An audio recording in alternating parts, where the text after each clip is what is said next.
Matul l-għodwa tal-ħamis, inżabru s-siġar f'nofs triq il-Wid f'Ħalbalzan, bl-iskop li nqalgħu sabiex jagħmlu wisgħa triq li se tinbena mill-ġdid.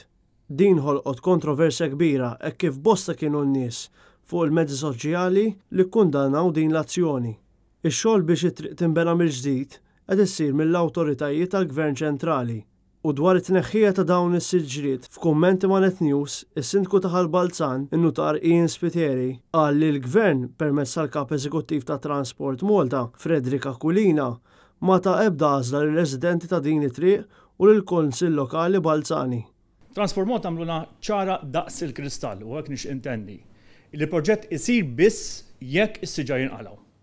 Bis-siġar f'posthom hemmhekk il-proġett ma kien se jsir. Jien kelli waħda minn żewġ għażliet.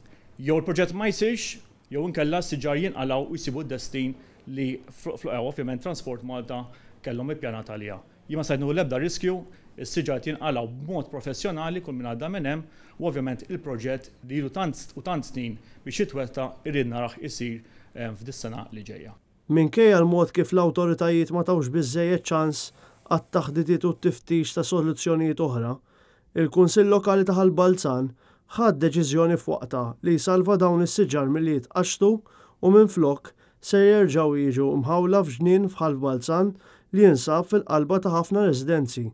Abbanna spert biex ħadd ma jgħid illi s-Sindku ta' Ħalbalzan jifhem f'kollox kif kien hemm improva jitenni, abbatt espert għaspejjeż tal-Kunsill biex dawn is-siġar fir-realtà jiġu relokati.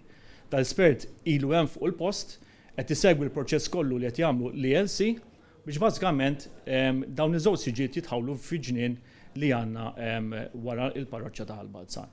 Sa dan it-tant, Net News jinsab informat li Transport Malta ma ridix tidħol għas-sogru li jkollha terġa' tagħmel it-triq mill-ġdid 3 snin oħra, peress li l-eruq tas-siġar tal-Fikus diġà faqgħu il-mini tal-arar taħt din it-triq. Biex il-Kunsill irnexxielu jasal mal-Gvern biex issir din it-triq, saru diversi taħdidiet minn dan il-Kunsill u dak preċedenti mal-awtoritajiet konċernati. 3 ijiem qabel, Transport Malta avża lill-Kunsill li se ssir press conference biex jitħabbar ix-xogħol li se jsir, iżda l-Kunsill ma kienx ikkonsultat.